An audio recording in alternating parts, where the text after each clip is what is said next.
Chapter 1. Blood Runs Cold. Boyd Callahan always believed family was sacred. At 52, he'd built his construction empire from nothing, turning Callahan Builders into one of Boston's premier luxury home developers. His calloused hands and weathered face told the story of decades of hard work, but those same hands had always been gentle with his family. The sprawling colonial home in Brookline's most exclusive neighborhood had been his masterpiece, designed and built by his own company as a testament to his success. The five-bedroom house, with its meticulous landscaping and custom finishes, had been featured in architectural magazines. Boyd had built it for Denise, his wife of 26 years, and their two children, Liam and Amber. "Dad, you promised to help with my application," Liam reminded him one evening in late August as Boyd returned home from a particularly grueling day at the construction site. Boyd rubbed his temple, leaving a smudge of dirt. "Right, sorry. Your Boston College application. Let's look at it this weekend." Liam, 18 and eager to follow his father into business, nodded. "Mom says you're too busy. She says you're always too busy." Something in his son's tone made Boyd pause. It wasn't the first subtle jab he'd heard repeated from Denise's lips. Over the past year, the distance between him and Denise had grown. He'd blamed his expanding business, the stress of their son's college preparations, and their daughter Amber's rebellious teenage phase. Denise had changed too. Her honey blonde hair was now expertly highlighted, her wardrobe more expensive, her social calendar increasingly filled with events Boyd wasn't invited to. He'd noticed, of course, but hadn't wanted to face what those changes might mean. Boyd walked into their bedroom that night and found Denise's phone lighting up with a text message from someone saved as T. The preview simply read, "Miss you. Can't wait until." The rest was hidden, but it was enough. The next day, instead of going to the site of their newest development in Cambridge, Boyd followed Denise. She drove her Mercedes to the Harbor Club, a private members-only establishment that Boyd himself had helped renovate 5 years earlier. She wasn't alone for long. Trevor Wakefield was Boyd's brother Neil's oldest friend. The investment banker with his perfect teeth and designer suits had always grated on Boyd's nerves. Now, watching Trevor's hands settle possessively on the small of Denise's back as they entered a private dining room, Boyd understood why. Instead of confronting them immediately, Boyd did something that would later define his approach to revenge. He watched, he waited, and he gathered information. Over the next 2 weeks, he documented their meetings, photographed their intimate moments, and recorded their conversations from afar using equipment borrowed from a security contractor friend. When he finally confronted Denise with the evidence, she didn't cry or apologize. Instead, she straightened her spine and said, "Boyd, we've been growing apart for years. Trevor understands me. He sees me. And our 26 years of marriage? Our children? Does he see them too?" Boyd had asked, his voice eerily calm. "I want a divorce," was her only response. What followed was a war. Denise hired Maxine Duval, the most cutthroat divorce attorney in Massachusetts. Suddenly, Boyd found himself portrayed as a workaholic with anger issues, a man who'd neglected his wife emotionally for years. The narrative was crafted so skillfully that even Boyd sometimes questioned his memories. The worst betrayal came when his own family began to side with Denise. First his sister Fiona, then his brother Neil, and finally his mother Dorothy, all seduced by Denise's calculated tears and Trevor's smooth talking. "She's the mother of your children, Boyd," his mother had said during a tense family dinner. "Perhaps if you'd paid more attention to her needs, this wouldn't have happened." Boyd had looked around the table, at the family he'd supported and loved for decades, and seen nothing but judgment in their eyes. That was the moment the first seed of revenge was planted in his heart. The divorce finalized in May. Denise got the house, primary custody of Amber, who was still a minor at 16, and a generous settlement. Boyd moved into a sparse downtown apartment overlooking the harbor, where he spent nights staring at the dark water, planning. Chapter 2. The Thanksgiving Ultimatum. October brought with it chilled winds and the first test of Boyd's post-divorce family dynamics.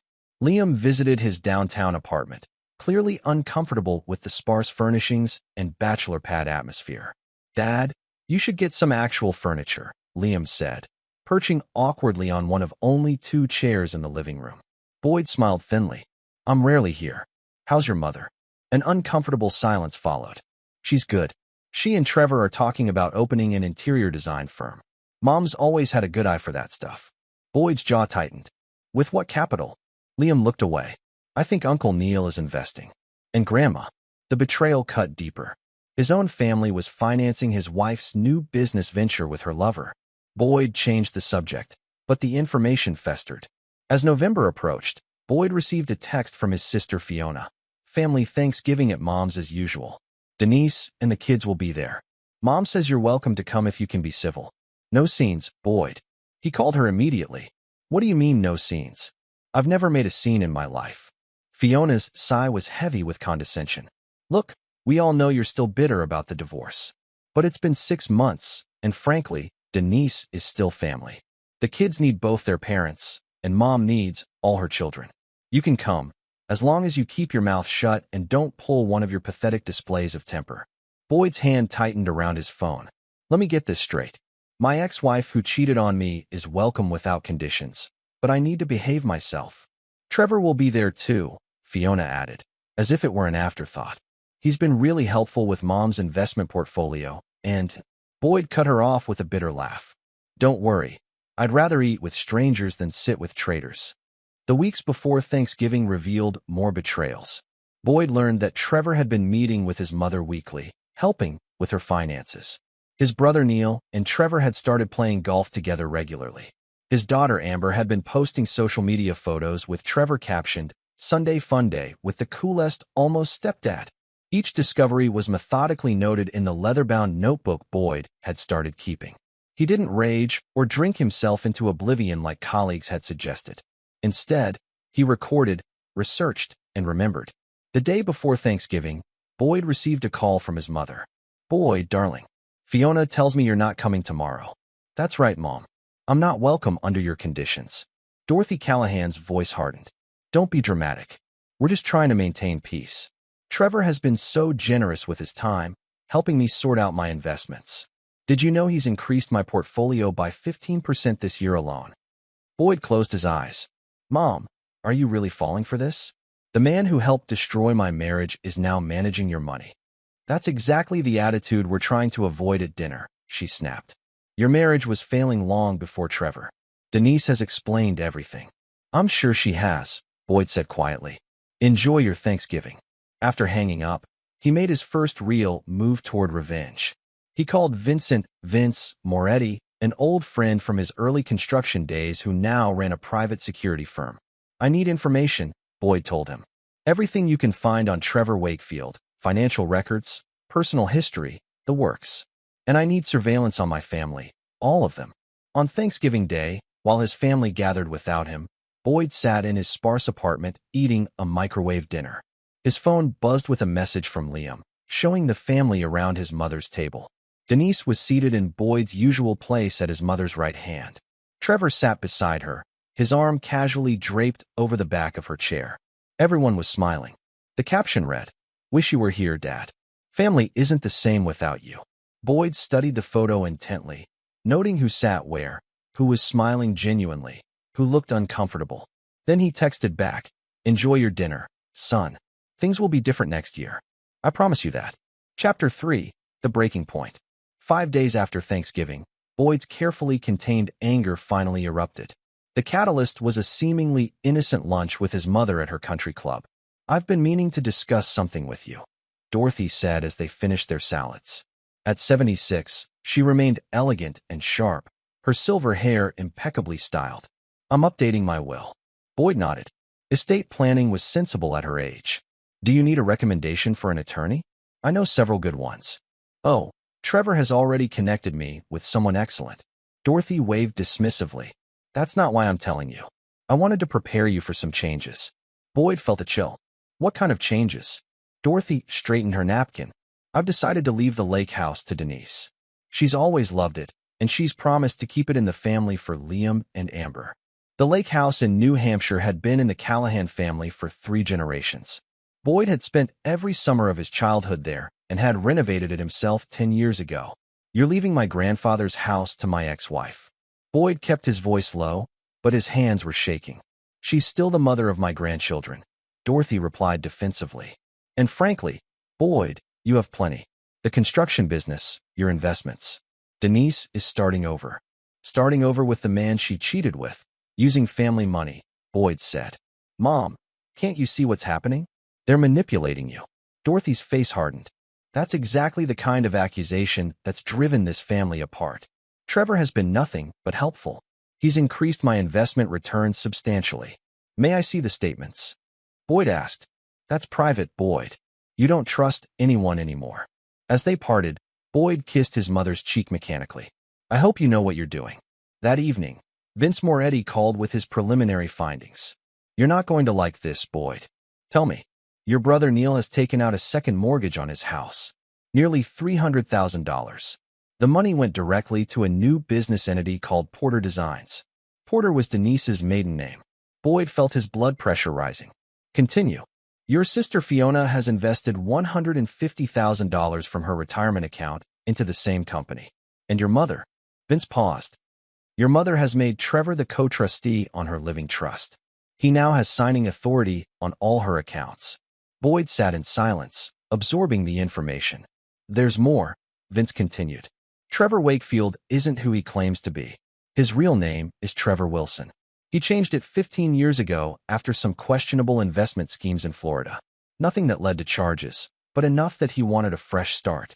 My family has handed their finances to a con man, Boyd said flatly. It looks that way, and from what I can tell, he and Denise have known each other for longer than you might think. I found evidence they connected on social media at least 4 years ago. For years.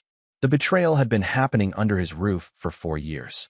After hanging up, Boyd received a text from his daughter Amber. Dad, why are you investigating Trevor? He told everyone you hired someone to spy on him. Grandma is really upset. Before Boyd could respond, his phone rang. It was Liam, his voice breaking with emotion. Dad, what did you do? Everything's falling apart. Mom is crying. Grandma says she never wants to speak to you again, and Uncle Neil is threatening to sue you for harassment. Please help us fix it. Boyd closed his eyes, feeling a cold clarity wash over him. I can't fix what they've broken, Liam, but I can make sure they all pay for their betrayal. Dad, you're scaring me. Don't be scared, son. Be prepared. Things are about to change. That night, Boyd Callahan made the decision that would alter all their lives forever. He opened his laptop and drafted an email to Patricia Trish Donovan, his longtime friend and attorney. The subject line read, Operation Clean Slate. The first phase of his revenge had begun. Chapter 4, The Architect of Vengeance. Boyd's downtown apartment transformed into a war room. The spare white walls became covered with photographs, financial documents, and diagrams all connected by red string. At the center was a family photo from Christmas 2 years ago, everyone smiling, unaware that within 24 months, they would be enemies. Patricia Trish Donovan reviewed the documents spread across Boyd's dining table, her expression grave. At 55, Trish had been Boyd's attorney for over 20 years, handling everything from business contracts to his divorce. This goes beyond legal revenge, Boyd, she warned, tapping a folder containing Vince's investigation. You're talking about systematically dismantling your family's financial security. Boyd poured them both a glass of scotch. They dismantled my life. They chose Denise and that con man over blood. Trish sighed. The evidence against Trevor is concerning, I'll grant you that. But your mother is an adult who can make her own financial decisions, misguided as they may be. She's being manipulated, Boyd countered. They all are. What exactly is your endgame here? Trish asked. To leave them all penniless? To send Trevor to jail? What will that accomplish besides alienating your children permanently? Boyd walked to the window overlooking Boston Harbor. My endgame is justice. They need to understand the consequences of betrayal. In the following weeks, Boyd executed the first part of his plan with surgical precision. Using connections from his decades in construction, he identified a property adjacent to his mother's estate, a rundown mansion that had been on the market for years due to its exorbitant renovation costs. Through a series of shell companies established by Trish, Boyd purchased the property anonymously. The mansion would become the stage for his revenge. Meanwhile, Vince continued gathering intelligence. Boyd learned that Denise and Trevor's relationship was already showing cracks. Trevor had been seen arguing with Denise outside their design studio, and financial records showed their business was hemorrhaging money. largely because Trevor was siphoning funds into his personal accounts. They'll be looking for more investments soon, Vince predicted. Your family members are the obvious targets. Boyd nodded, making notes in his leather-bound book. That's what I'm counting on. The next phase required Boyd to appear vulnerable. He arranged to run into his brother Neil at their regular barber shop, where he made a show of being distracted and disheveled. You look like hell, Neil observed bluntly. Boyd gave a defeated sigh. Life's taking some unexpected turns. I'm thinking of moving out west, starting fresh. Neil's interest was immediately piqued. Really? What about Callahan Builders? Might sell it, Boyd mumbled. Too many memories here. The calculated rumor spread like wildfire through the family. Within days, Boyd's phone was ringing with calls from concerned relatives, all except his mother, sister, and ex-wife. Boyd's daughter Amber came to his apartment, her first visit since the divorce. At 16, she had Denise's blonde hair, but Boyd's intense blue eyes and stubborn chin. Is it true you're leaving Boston? She demanded without preamble. Boyd gestured for her to sit. I'm considering my options. But your business is here. Our family is here. Amber's voice held accusation. You just abandoned everything? Our family, Boyd repeated with a bitter laugh. The family that uninvited me from Thanksgiving unless I kept my mouth shut? The family that's financing your mother's business with her lover. Amber flinched. That's not fair. Mom and Trevor love each other. And when did their love story begin, Amber? Did your mother ever mention that? Why does it matter? People grow apart. Boyd studied his daughter. Has Trevor been asking about my business? About whether I might sell? Amber's slight hesitation told him everything. He just mentioned that if you were serious about selling, he knows investors who might be interested. I bet he does, Boyd said softly. Tell Trevor I'm seriously considering all offers. In fact, I'm having an estate sale next month. Everything must go. After Amber left, Boyd called Trish. They took the bait. Time for phase 2. The estate sale was meticulously planned. Boyd sold furniture and art from his storage units, but kept all significant assets intact. He created the perfect illusion of a man liquidating his life before a major move. During the sale, he observed his family members circling like vultures. His mother examined his grandfather's pocket watch with tears in her eyes. Neil appraised Boyd's rare whiskey collection. Fiona photographed his antique desk with her phone. Denise arrived last, Trevor at her side. She walked through Boyd's possessions with a proprietary air, touching things, assessing their value. Trevor headed straight for Boyd's office, where financial documents were conspicuously displayed. Planning a big move? Trevor asked with manufactured casualness. Boyd nodded. Time for a fresh start. Away from painful memories. Your family is concerned, Trevor said, his hand coming to rest on a folder labeled Callahan Builders, Asset Valuation. Are they? Boyd asked mildly. They have an interesting way of showing it. That night, Boyd received a call from his mother. Boyd, darling, this impulsive decision to leave, it's not like you. People change, Mom. Betrayal changes them. Dorothy's voice hardened. You need to let go of this bitterness. We're having a family dinner next Saturday at my house. I expect you to be there. It's time we all moved forward.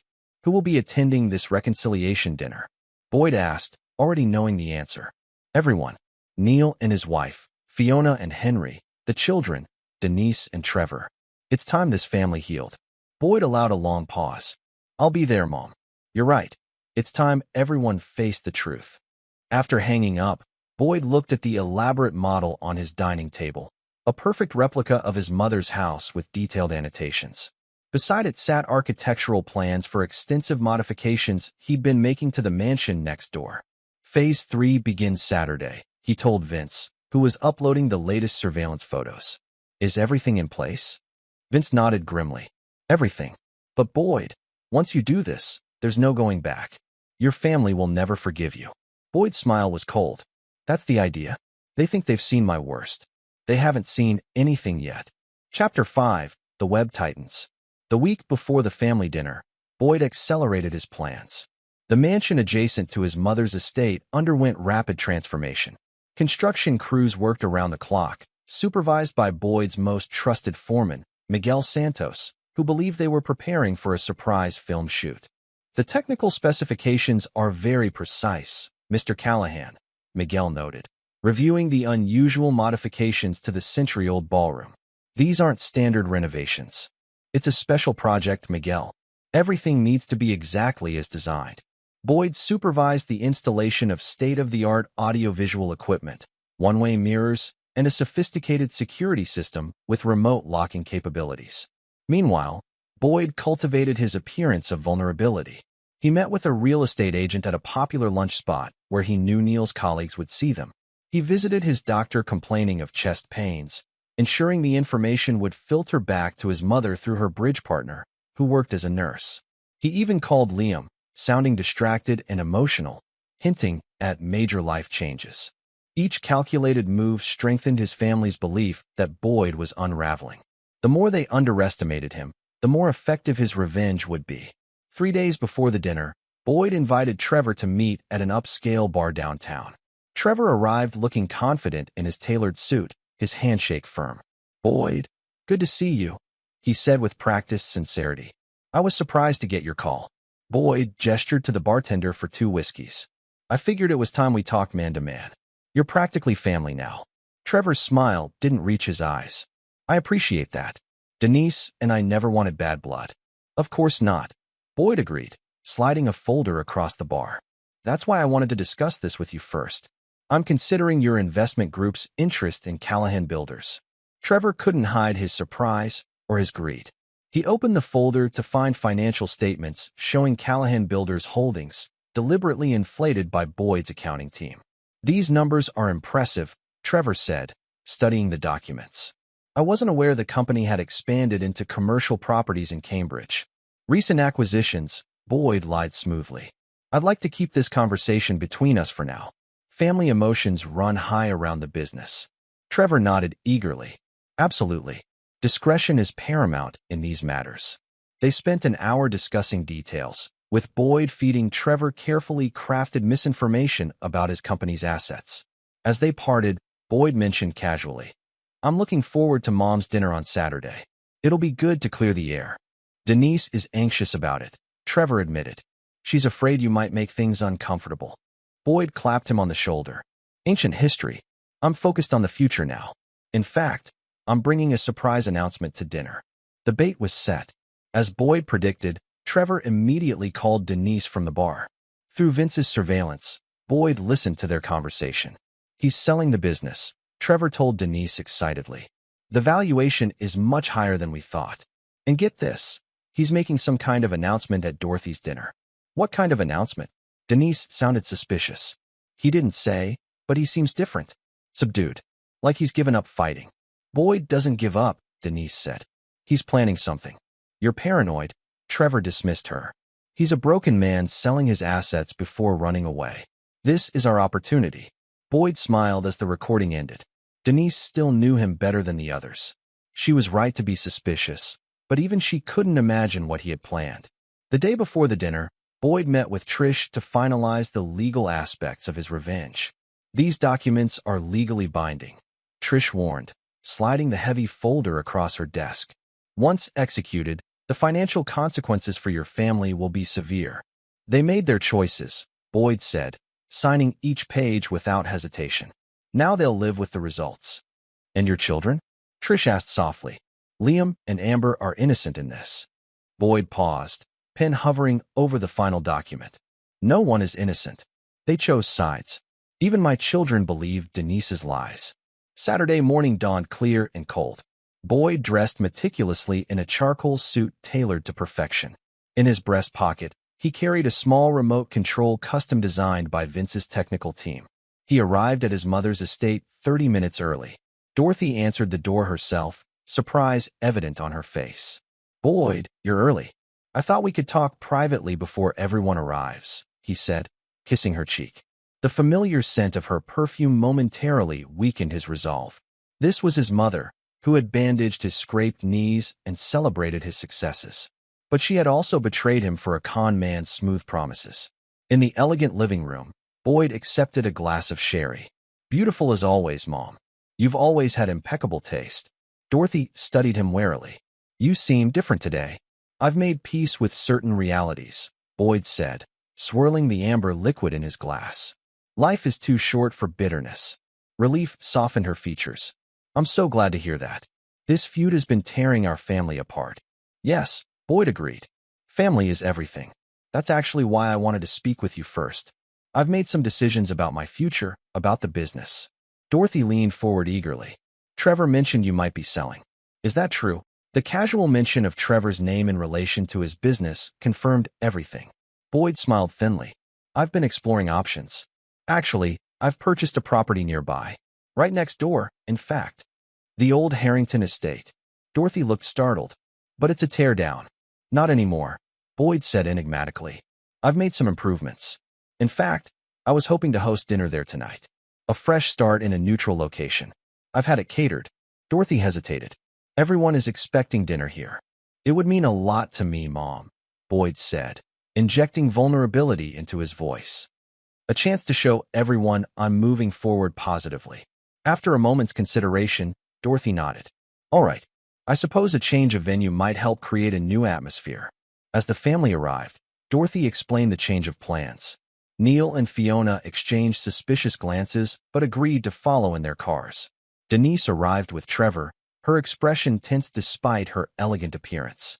Liam and Amber came separately, both looking uncomfortable. Boyd led the procession to the mansion next door, where uniformed staff greeted them at the imposing entrance. The interior had been transformed from a derelict shell into a showcase of opulence, with crystal chandeliers illuminating marble floors and museum-quality art adorning the walls. My God, Boyd, Neil exclaimed, looking around the grand foyer. You did all this in a month? Money works wonders, Boyd replied smoothly. And I had excellent motivation. He guided them to the ballroom, where a long table was set with fine china and crystal. Place cards positioned each family member exactly where Boyd wanted them. As they took their seats, Boyd remained standing. Before we begin dinner, I'd like to propose a toast, he said, raising his champagne flute. To family and to truth. As his family raised their glasses uncertainly, Boyd pressed the remote in his pocket. Throughout the mansion, electronic locks engaged with soft clicks. Security shutters silently descended over windows. The elaborate trap was set. What was that sound? Fiona asked, looking around nervously. Boyd smiled. That, dear sister, was the sound of accountability. Chapter 6. The Unmasking. A heavy silence fell over the ornate ballroom as Boyd placed his champagne flute deliberately on the table. The crystal made a delicate ringing sound that echoed in the sudden quiet. What do you mean accountability? Neil demanded, half rising from his chair. Boyd gestured for everyone to remain seated. Please, enjoy your appetizers. We have a long evening ahead of us. With practiced calm, he pressed another button on his remote. The lights dimmed slightly, and a projector descended from the ceiling.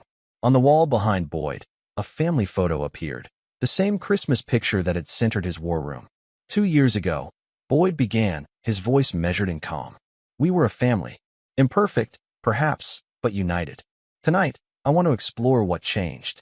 Denise shifted uncomfortably. Boyd, if this is some kind of ambush. Patience, Denise, Boyd cut her off. Your role in this story will become clear soon enough. The image changed to a series of financial documents. Let's begin with some numbers. Neil, you took out a second mortgage on your house for $300,000.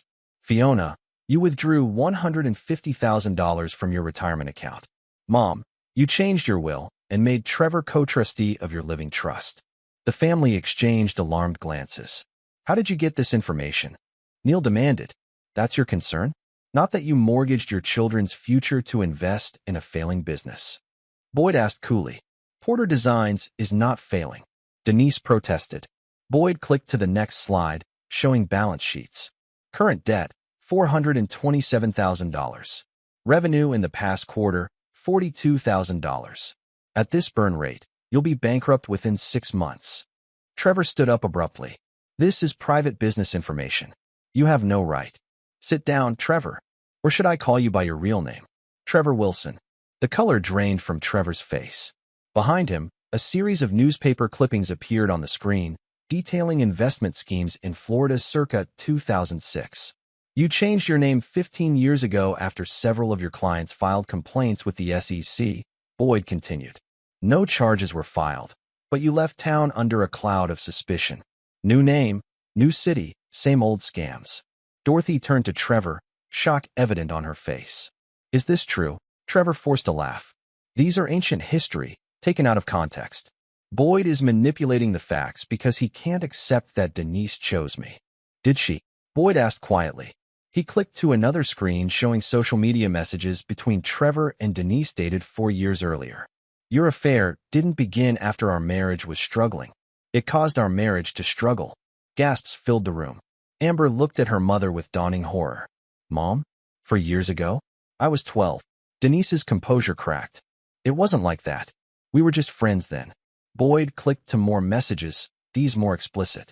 Friends who discussed how to maximize what you could get in a divorce settlement? Friends who joked about how clueless I was. Liam stood up, his face flushed with anger. Stop it. Just stop this. Sit down, son, Boyd said, his voice softening slightly. I know this is painful, but it's necessary. You all chose sides without knowing the truth. Now you will. The presentation continued relentlessly. Boyd revealed how Trevor had been systematically emptying the Porter Designs business account into his personal offshore holdings. He showed documentation of how Trevor had advised Dorothy to invest in high-risk ventures that generated substantial commissions for himself while depleting her savings. With each revelation, the family's expressions transformed from disbelief to horror to shame. Trevor's attempts to defend himself grew increasingly desperate. Denise sat in stunned silence, mascara tracking down her cheeks. Why are you doing this? Fiona finally asked, her voice barely above a whisper. Boyd looked at his sister with cold eyes. You asked me to sit at a Thanksgiving table with the people who destroyed my life, and to keep my mouth shut like a good boy. You chose Denise and her con man over your own brother. You all did. He turned to his mother.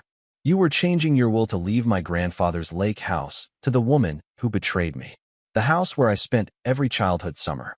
The house I renovated with my own hands. Dorothy's face crumpled. I didn't know about Trevor's past. I thought I was helping keep the family together. By excluding me? Boyd asked sharply. By making me the villain in a story written by liars? Neil stood up, his face red with anger. All right, you've made your point. We were misled. We made mistakes. Now unlock the doors and let us leave. Boyd smiled coldly. Oh, we're not done yet. We haven't gotten to the consequences. He clicked to a new slide showing a complex web of legal documents. While you were all busy betraying me, I was busy too. Neil, remember when you asked me to add you as a signatory to the Callahan Family Trust last year? You signed several documents. Neil's expression shifted from confusion to dread. What did you do? You transferred your shares in Neil Callahan Architects to a holding company I control. Effectively, I now own 51% of your firm. Neil staggered backwards. That's not possible. That's fraud. No, it's not, Boyd countered. Trish assures me every document is legally binding. You just didn't read the fine print. He turned to Fiona. And you, sister dear, remember that real estate partnership we formed to buy rental properties in Somerville? You gave me power of attorney when you went to Europe last spring. I used it to restructure the partnership. You now own just 5%. Fiona's face went ashen. Those properties were my retirement plan. You should have thought of that before you sided with Denise. Boyd replied without sympathy. As for you, mother. Dorothy raised a trembling hand. Please, Boyd. Enough. The Brookline house, the Cape Cod cottage, and yes, the New Hampshire lake house. All transferred into an irrevocable trust. I'm the trustee. You retain lifetime use rights, but you cannot sell them or leave them to anyone without my approval. A stunned silence fell over the room. Liam looked at his father with a mixture of horror and awe. Dad, you've destroyed everyone. Not destroyed, son. Educated. Boyd finally sat down at the head of the table. Now, shall we have dinner? The staff has prepared an excellent meal. Trevor suddenly lunged across the table, grabbing Boyd by the lapels. You smug bastard. You think you've won? I'll sue you into oblivion. Boyd didn't flinch. With what money, Trevor? Your accounts were frozen this morning. The FBI is currently examining the trail of funds you've been siphoning from my family. Securities fraud carries substantial penalties. As if on cue, the ballroom doors opened. 2 men in suits entered, showing badges. Trevor Wilson? We'd like to ask you some questions about Porter Designs' financial activities. The timing was perfect. Boyd had arranged for the FBI's Financial Crimes Unit to arrive precisely at this moment. based on evidence Vince had submitted anonymously weeks earlier. As Trevor was escorted out, Denise turned to Boyd with tear-streaked fury. "You planned all of this. You set up Trevor to take the fall." "Trevor set himself up by stealing from a business funded by my family," Boyd corrected her. "I simply made sure his crimes were discovered." He looked around the table at his shattered family. "You all made choices. You chose Denise's manipulative tears over loyalty to blood. You chose a con man's smooth promises over a lifetime of trust. Now you'll live with the consequences." Liam stood up, his young face contorted with anguish. "Dad, please. Whatever they did, they're still family. We can fix this." Boyd studied his son, the only person in the room for whom he still felt a flicker of affection. "Some betrayals can't be fixed, Liam. Some lessons must be learned the hard way." He pressed his remote again, and the locks throughout the mansion disengaged with a soft click. "You're all free to go.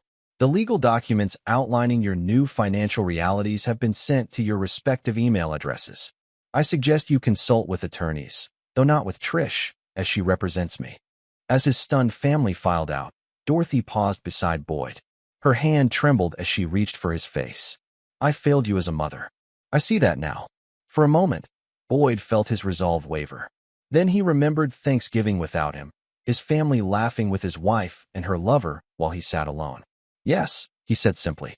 "You did." Left alone in the ornate ballroom, Boyd finally allowed himself a moment of satisfaction. Phase 3 was complete. His betrayers had been exposed and punished. But his revenge wasn't finished yet. There was still the matter of ensuring none of them could ever recover from this night. He pulled out his phone and made a call. "Vince, execute the final protocol." Across the city, digital switches flipped, releasing carefully curated information packets to journalists, business associates, and social media accounts. By morning, the Callahan family's public humiliation would be complete. Chapter 7: Ashes of the Past. The Sunday morning after the fateful dinner, Boston's social circles buzzed with rumors about the Callahan family. By Monday, those rumors had crystallized into news stories. The Boston Globe's business section ran a feature on Trevor Wilson's checkered financial past and current FBI investigation. Social media overflowed with clips from Boyd's meticulously recorded dinner presentation, leaked strategically to maximize damage. Boyd watched it all unfold from his downtown apartment, monitoring multiple screens with clinical detachment. Vince handed him a cup of coffee as they reviewed the fallout. "Trevor's being held without bail," Vince reported. "The FBI found evidence of tax evasion on top of the securities fraud. He's looking at serious time." Boyd nodded, scanning news reports. "And Denise?" "Holed up at her sister's place in Wellesley. Porter Design's landlord has already padlocked their office for non-payment. Her credit cards are being declined." A small, cold smile touched Boyd's lips. "My mother, Dorothy, hasn't left her house since Saturday. Her housekeeper says she's not taking calls or visitors." Boyd turned to another screen showing surveillance footage of Neil arguing with partners outside his architectural firm. "And my dear brother? His partners called an emergency meeting when they learned you now control his shares. They're debating whether to buy him out or force him out." The systematic destruction of his family's security continued exactly as Boyd had planned. Each betrayal had been meticulously balanced with an appropriate punishment. Financial ruin for those who had financed his wife's affair. Public humiliation for those who had humiliated him at Thanksgiving. His phone rang, Liam for the 5th time that morning. Boyd finally answered.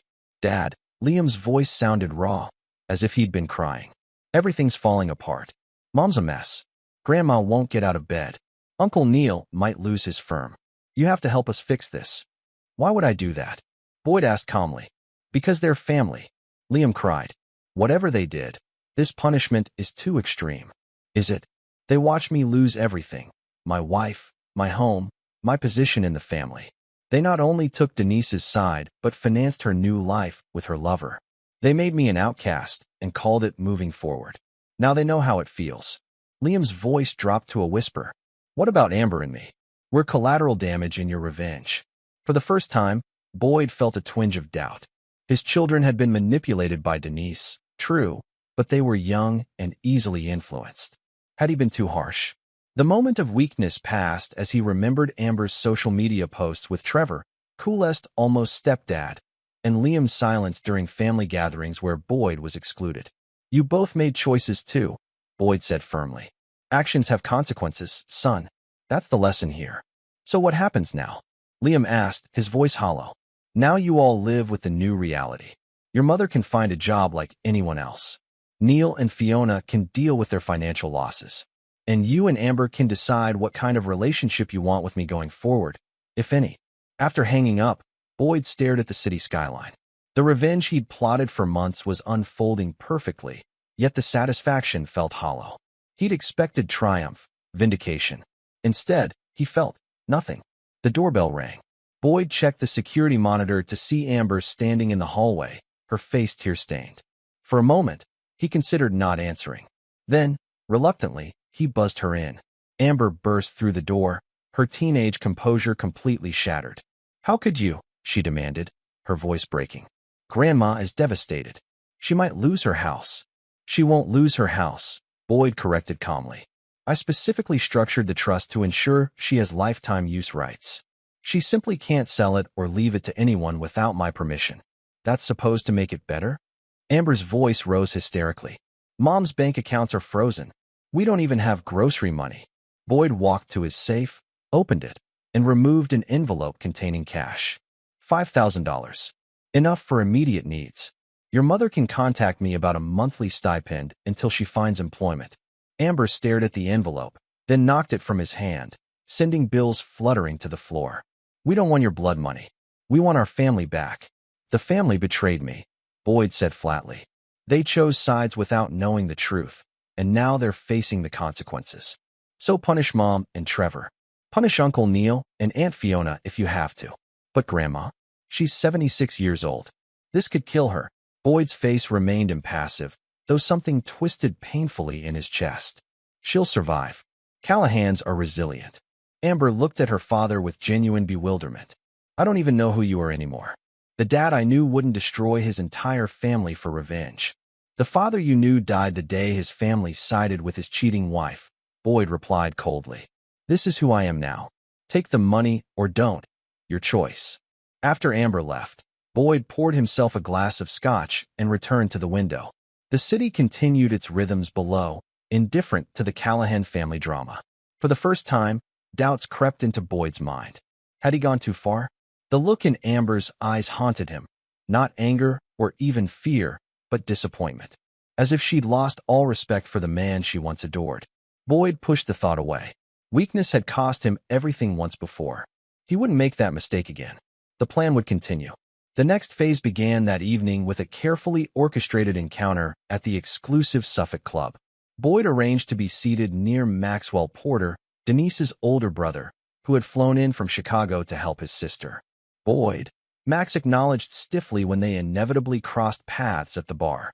At 60, Max was still imposing, a successful surgeon with the same blonde good looks as his sister. Max, Boyd returned coolly. In town for damage control? Max's jaw tightened. You've made your point, Boyd. Denise made a mistake. Trevor manipulated everyone. But destroying the entire family? That's monstrous. Boyd sipped his drink. Your sister didn't just have an affair, Max. She and Trevor systematically isolated me from my family, painted me as unstable and neglectful, then used my family's money to finance their new life together. That's not a mistake. It's a calculated betrayal. So what now? Max demanded. Denise is practically destitute. Your children are traumatized. Is this justice to you? Justice is simply the beginning, Boyd replied. I've arranged for Trish to send you the terms for Denise's ongoing financial support. She'll receive a monthly stipend dependent on certain conditions. What conditions? Max asked suspiciously. First, she leaves Boston permanently. Second, she makes no attempts to contact my mother or siblings. Third, she signs over her remaining interest in the Brookline house to me. Max's face reddened. You're exiling her from her home? Her family. She destroyed my home and turned my family against me. Boyd countered without emotion. Consider this generous. She could be facing accessory charges for Trevor's financial crimes. The veiled threat hung between them. Both men knew Boyd had the evidence to potentially implicate Denise in Trevor's schemes if he chose to share it with the FBI. Max drained his drink. I'll convey your terms. But understand this, Boyd. You've won the battle, but at what cost? When you're old and alone, Remember, this was your choice. Boyd watched him leave, unmoved by the warning. Loneliness was preferable to betrayal. He'd already lived through the worst kind of abandonment. Nothing could hurt him now. Later that night, Boyd received an unexpected call from his mother. Boyd. Dorothy's voice sounded feeble, aged beyond her years. I need to see you. I'm busy, Mom, he replied coldly. Please. I'm not asking for forgiveness or even understanding. But there are things I need to say to you face to face. Things you deserve to hear. Against his better judgment, Boyd agreed to visit her the following morning.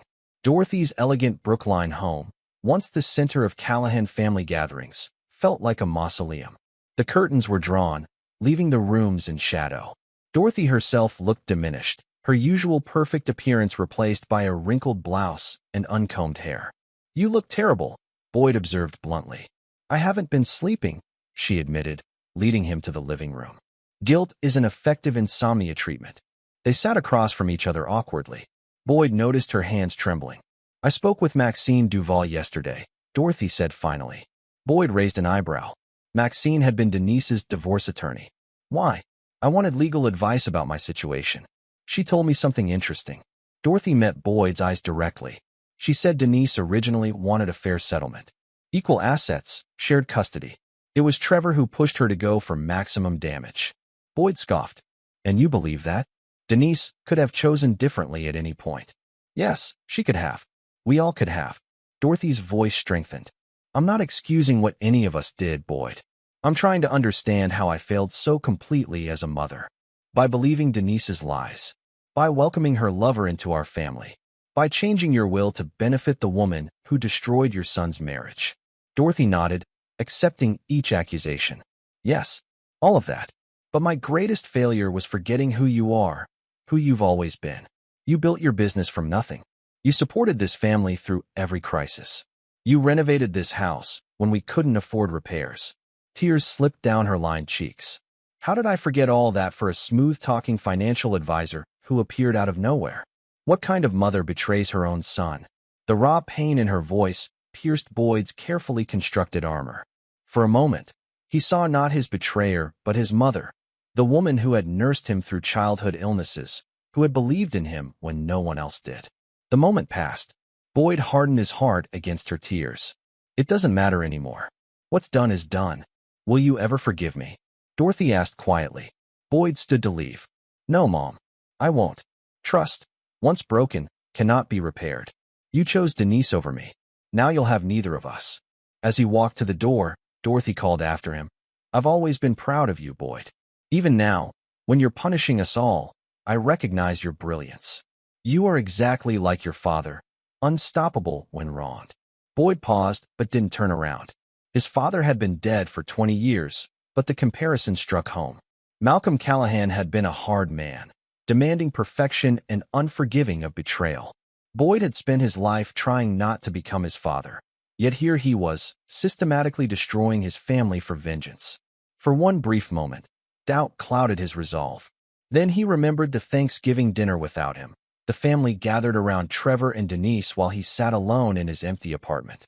Goodbye, Mother, he said coldly, and closed the door behind him. Chapter 8. Scorched Earth. 3 weeks after the Revelation dinner, Boyd sat in Trish's office reviewing documents. The fallout from his revenge had exceeded even his expectations. Trevor remained in federal custody, denied bail due to flight risk. Neil's architectural firm had bought out his shares at a fraction of their value to remove him from the partnership. Fiona had been forced to list her Beacon Hill townhouse to cover investment losses. Denise's lawyer has accepted your terms, Trish informed him, sliding a signed agreement across her desk. Monthly stipend in exchange for relocation and non-contact with your family members. Boyd nodded. Where is she moving? Chicago, near her brother. The agreement specifies she must remain at least 500 miles from Boston. And the Brookline house. She signed over her interest. It's yours entirely now. Boyd felt nothing as he reviewed the documents. No triumph, no satisfaction, not even anger anymore. Just emptiness. What about the children? Trish asked carefully. What about them? Liam is in his final year of high school. Amber is 16. Their lives have been completely upended. Have you spoken to them? Boyd's jaw tightened. Liam texts occasionally. Amber hasn't contacted me since our last confrontation. Trish leaned forward, her professional detachment giving way to genuine concern. Boyd, I've been your attorney and friend for 20 years. I've supported your legal right to reclaim what was taken from you. But the children are innocent victims here. No one is innocent, Boyd replied flatly. They chose sides too. They're teenagers who believe their mother. That's hardly a capital offense. Boyd gathered the documents into his briefcase. Are we finished here? Trish sighed.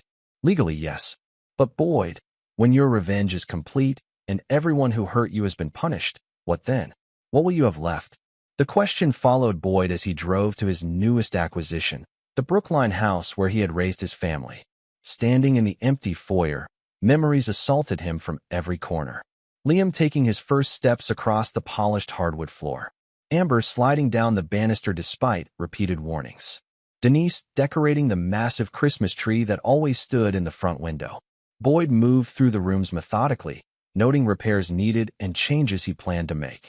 The master bedroom, where Denise had betrayed him with Trevor, would be gutted completely. His children's rooms would be converted to guest suites. Every trace of the family that had occupied this space would be erased. In Amber's room, abandoned stuffed animals still lined the window seat. A science fair trophy collected dust on the bookshelf. On her bulletin board, family photos remained pinned haphazardly. Boyd teaching Amber to ride a bike. The four of them on a ski trip to Vermont. Boyd carrying Amber on his shoulders at a Red Sox game. For the first time since executing his revenge, Boyd felt something crack in his carefully constructed emotional armor. These weren't just mementos of his failed marriage, but evidence of his children's lives. Lives now damaged by his quest for vengeance. His phone rang, interrupting his thoughts. It was Vince. Boyd, we have a situation. Neil attempted suicide last night. The world seemed to freeze around Boyd. What? Is he? He'll survive. Pills and alcohol. His wife found him in time. He left a note saying he couldn't face the humiliation of financial ruin and professional disgrace. Boyd sat heavily on Amber's bed, the stuffed animals witnessing his shock. Where is he now? Boston General. Psychiatric hold. After hanging up, Boyd remained motionless, staring at a family photo on Amber's nightstand. Neil and Boyd as children, arms slung around each other's shoulders, grinning widely after catching their first fish at the lake house. Brothers, inseparable once. His phone rang again. Liam. Dad. His son's voice was raw with emotion. Did you hear about Uncle Neil? Just now. This has to stop, Liam pleaded. Uncle Neil nearly died. Grandma's health is deteriorating. Mom's moving to Chicago. Our family is being torn apart. The family was torn apart when everyone sided with Denise. Boyd responded automatically, though the words sounded hollow even to his own ears. So what's your endgame here? Liam demanded, his voice cracking. When will you have punished everyone enough? When Uncle Neil succeeds at killing himself? When Grandma dies of a broken heart? Will that finally satisfy your revenge? The question hit Boyd like a physical blow. What was his endgame? He'd wanted his betrayers to suffer as he had suffered. He'd succeeded beyond his expectations. Yet the emptiness remained, a void where satisfaction should be. I don't know, Boyd admitted, the first moment of uncertainty in his meticulously executed plan. Well, figure it out, Liam said bitterly. Because while you're destroying everyone who hurt you, you're destroying yourself too. The father I knew would never have let vengeance consume him like this. After hanging up, Boyd wandered through the empty house that had once been filled with laughter and life. His revenge had been perfect, calculated, comprehensive, and utterly devastating. He had reclaimed his financial assets, punished the betrayers, and established his dominance over those who had wronged him. Yet standing in the hollowed-out shell of his former home, Boyd faced an uncomfortable truth. He had won every battle but lost something essential in the process. The emptiness inside him wouldn't be filled by his enemy's suffering. That night, Boyd drove to Boston General. Neil was in a private room under observation, his wife Susan asleep in a chair beside him. Boyd stood in the doorway, studying his brother's pale face against the stark white sheets. Neil opened his eyes, seeming unsurprised to see Boyd. Come to gloat, he asked, his voice raspy. No, Boyd said quietly. Then why are you here? Boyd entered the room slowly. I don't know. Neil's bitter laugh triggered a coughing fit. The great Boyd Callahan doesn't know something? Alert the media. I never wanted this, Boyd said, gesturing to the hospital room. What did you want? To destroy everything I built? To humiliate me professionally? To drive me to suicide? Congratulations, you nearly got the trifecta. Boyd sat in the chair opposite Susan. I wanted you to understand what it felt like to lose everything. To be betrayed by people you trusted. Neil studied his brother's face. And did it work? Do you feel better now that I've lost my partnership, my reputation, and nearly my life? No, Boyd admitted. I feel nothing. Nothing? After orchestrating the perfect revenge. Neil shook his head slowly. That's the thing about vengeance, Boyd. It promises satisfaction, but delivers emptiness. Dad taught us that, remember? Boyd did remember. After a business partner had cheated him, Malcolm Callahan had systematically destroyed the man's career and reputation. But the victory had changed their father, leaving him bitter and isolated in his final years. I'm not going to apologize for believing Denise, Neil continued. She was family for 26 years. She was convincing, and you weren't there to defend yourself. You shut everyone out. Because you all turned against me. We didn't understand what was happening, Neil countered weakly. We made a mistake, Boyd. A terrible mistake. But your punishment doesn't fit the crime. Boyd stood abruptly. I should go. Wait. Neil called as Boyd reached the door. What happens now? Do we all just continue suffering until you decide we've paid enough? Is there an endpoint to this revenge? Boyd paused, genuinely uncertain. The carefully plotted revenge had consumed him for months, but he'd never considered what would come after. Was there redemption after such complete destruction? Could anything be salvaged from the ashes of his family? I don't know, he said finally, and left his brother to the beeping monitors and antiseptic smell of near death. Chapter 9. No quarter given. 1 month after Neil's suicide attempt, Boyd stood in the newly renovated living room of the Brookline house. The space had been completely transformed, walls removed to create an open-concept layout, dark hardwood floors replaced with light bamboo, heavy drapes exchanged for minimalist blinds. No trace remained of the family that had once lived here. Boyd surveyed his work with critical eyes. The renovation had been therapeutic, a physical manifestation of his emotional purge. Each demolished wall represented a betrayal excised. Each new fixture symbolized the construction of his post-family life.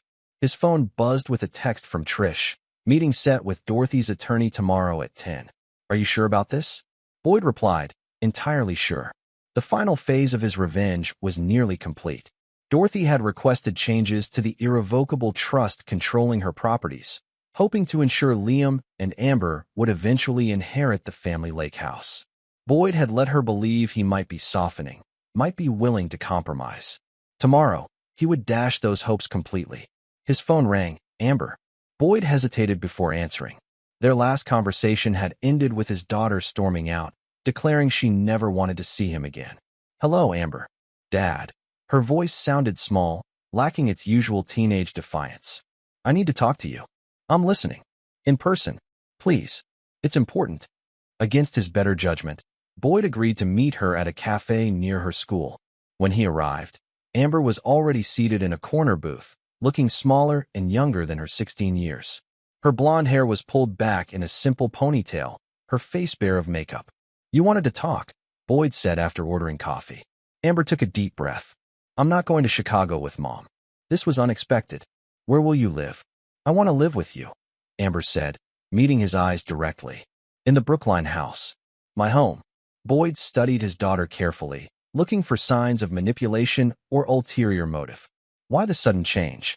Last time we spoke, you never wanted to see me again. Amber's composure cracked slightly. Because I was angry and scared. You just destroyed our entire family structure.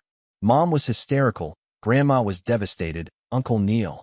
She trailed off, unable to mention her uncle's suicide attempt. And now, Boyd pressed. Now I understand more, Amber said quietly. Mom told me everything. About how the affair started years earlier than she admitted. About how she and Trevor planned to get as much money as possible in the divorce. About how they manipulated everyone against you. Boyd felt a cold satisfaction hearing Denise had finally admitted the truth, though he was surprised she'd confessed to Amber. She didn't want to tell me. Amber continued, reading his expression.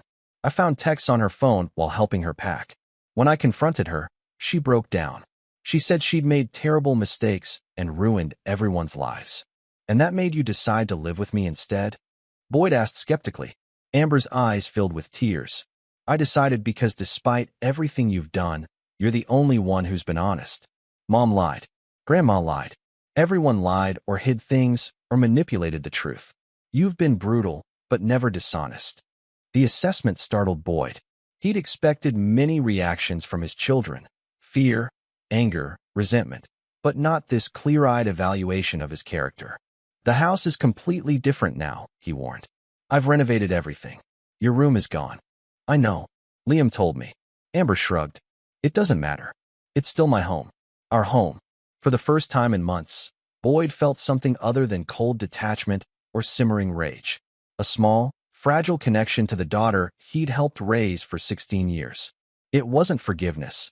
Amber had made that clear, but perhaps understanding. I'll think about it, he said finally. Later that evening, Boyd met Vince at a discreet bar downtown to discuss the final phase of his revenge plan. Neil's being released from the psychiatric facility tomorrow, Vince reported. Fiona's townhouse sold, at a significant loss. And Dorothy has appointments with 3 different attorneys, all specialists in trusts and estates. Boyd nodded, processing the information. And Denise. Movers are coming next week. She's donated most of the furniture from the old house. According to her brother's credit card, she's booked a one-way ticket to Chicago for next Thursday. Everything was proceeding exactly as Boyd had planned. His betrayers had been punished. His assets had been reclaimed. His dominance had been established. So why did victory taste like ashes? There's one more thing, Vince said, sliding a folder across the table. Liam applied to Boston College's business program. Early decision.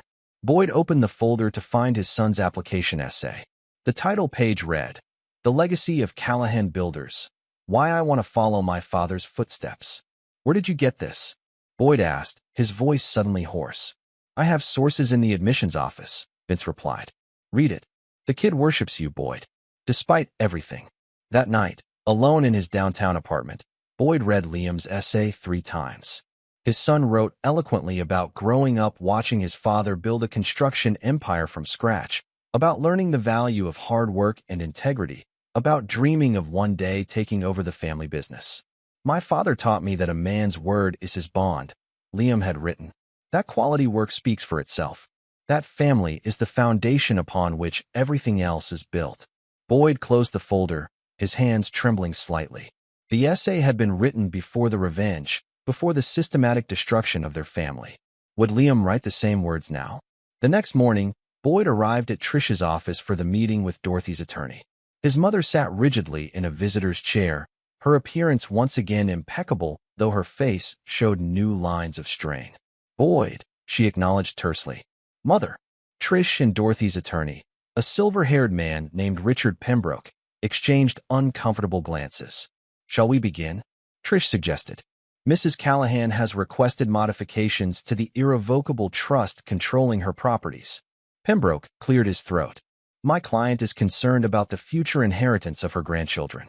While she accepts the terms regarding her lifetime use of the properties, she would like to ensure that upon her death, the lake house specifically passes to Liam and Amber. Boyd listened impassively. This was the moment he'd planned for, the final twist of the knife. Dorothy had cherished the lake house for decades. Knowing it would eventually pass to her grandchildren was her only consolation in the current arrangement. I've considered the request, Boyd said formally. My answer is no. The trust will remain exactly as written. Upon Dorothy's death, all properties will revert to my complete control, to be disposed of as I see fit. Dorothy closed her eyes briefly, absorbing the blow. So this is your final revenge. Taking away my peace of mind about the children's inheritance.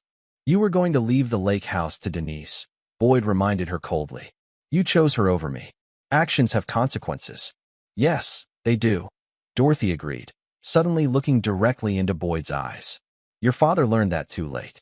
His revenge consumed him until there was nothing left but bitterness. In his final days, he regretted everything. I won the battle but lost my soul, he told me. Is that what you want, Boyd? To become him? The comparison struck deep. Boyd had spent his life determined not to repeat his father's mistakes. The emotional distance, the obsession with winning at all costs. Yet here he was, systematically destroying his family relationships in pursuit of perfect vengeance. For a moment, doubt crept in. Then Boyd hardened his resolve. The trust remains as is. This meeting is over. As Dorothy gathered her purse to leave, she placed an envelope on the table. Liam asked me to give you this.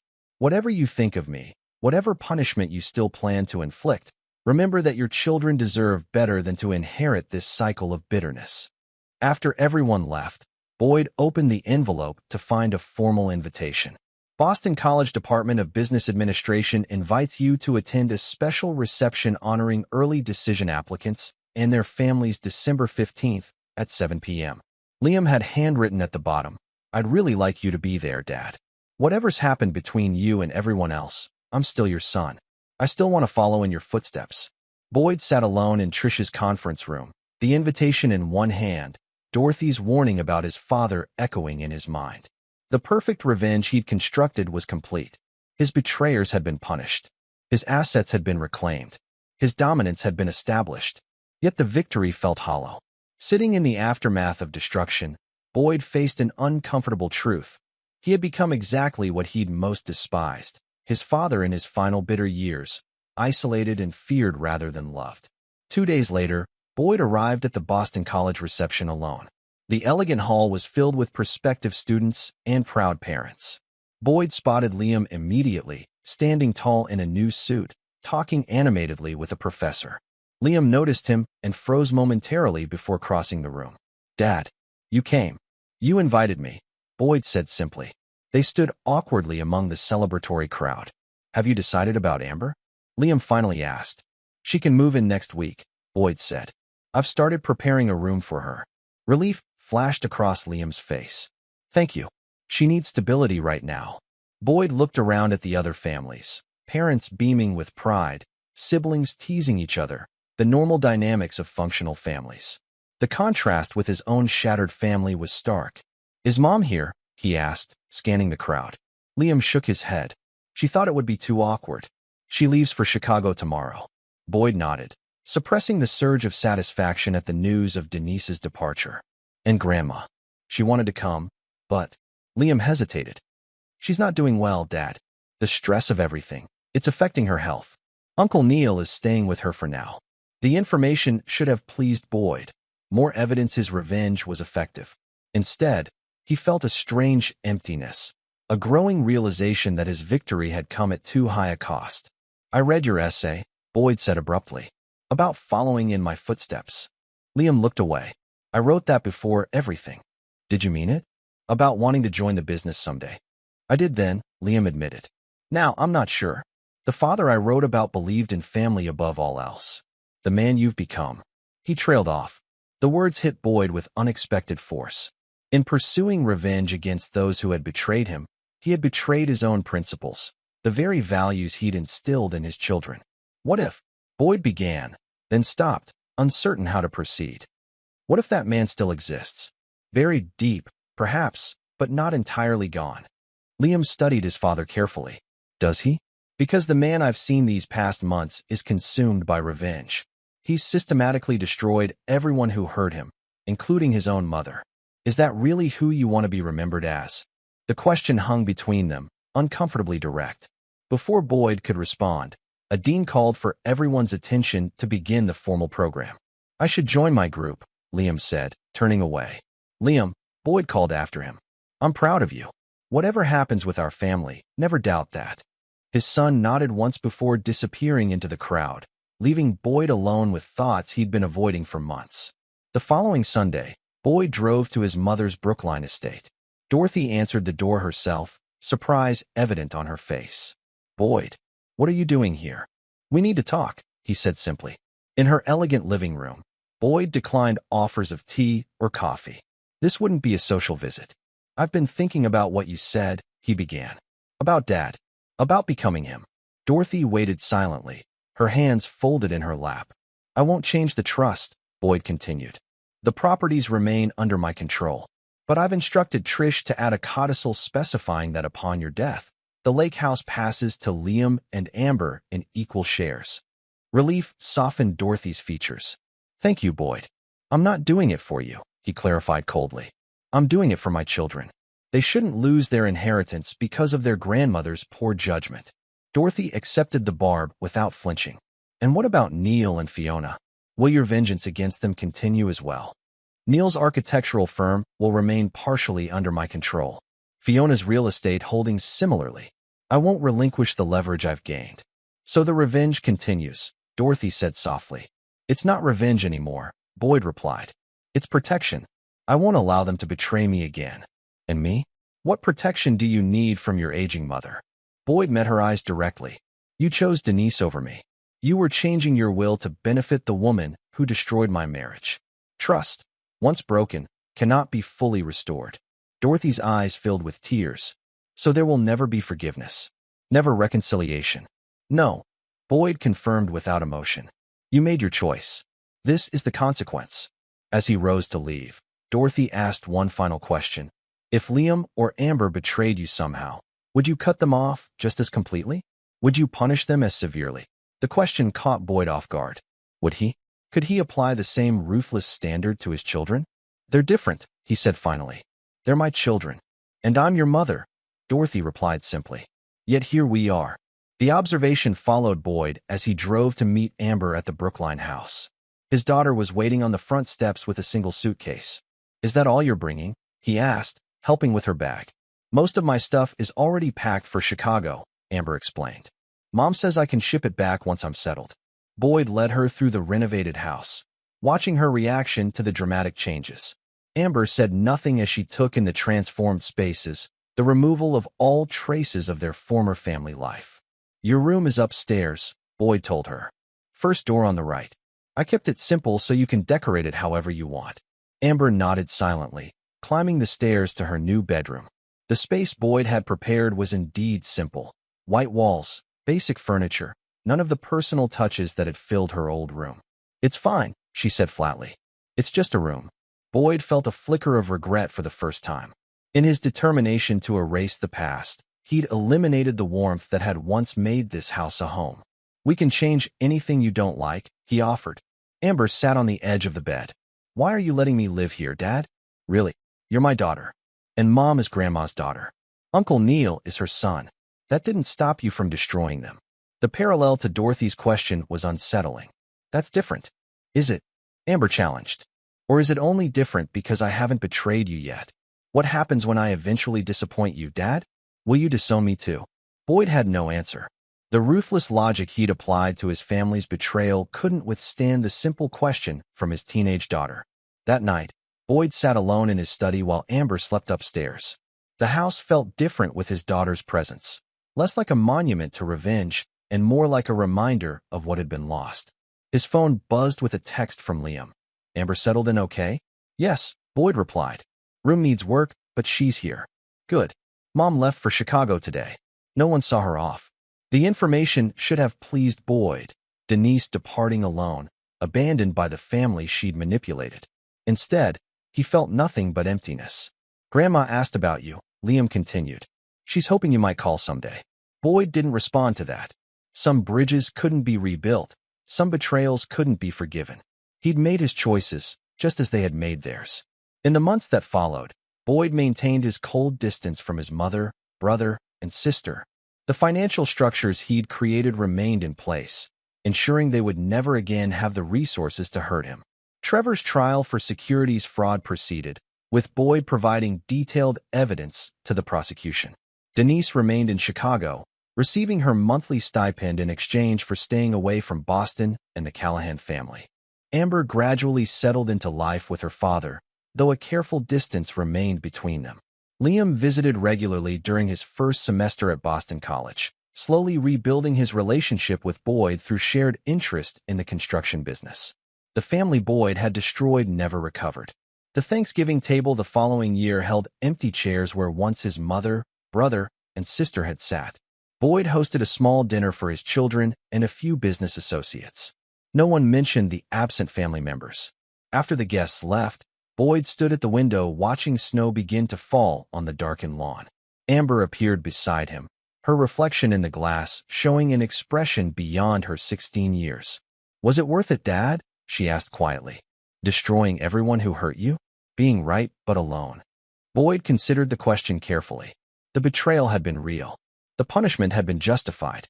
He had reclaimed what was his and established boundaries that could never again be violated. Yes, he said finally, his voice firm. I don't forgive betrayal. I don't forget disloyalty. That's who I am. Amber studied her father's unyielding profile. Then I feel sorry for you, she said softly. Because one day, you'll realize revenge wasn't worth the price you paid. She left him standing alone at the window, master of a diminished kingdom, victorious but isolated. Boyd Callahan had won every battle in his war for revenge. The cost had been his family, his connections, perhaps even parts of his humanity. But he had stayed true to his principles. Betrayal would never be forgiven, loyalty would never be taken for granted, and consequences would always be enforced. If that meant facing the future alone except for the tentative relationships with his children, so be it. Some prices were worth paying. Some lessons needed to be learned. And some men, like Boyd Callahan, would rather stand alone than ever trust again. The snow continued falling outside the window, covering the garden in a clean white blanket, burying the past beneath its silent weight. This is where our story comes to an end. Share your thoughts in the comments section. Thanks for your time. If you enjoy this story, please subscribe to this channel. Click on the video you see on the screen, and I will see you there.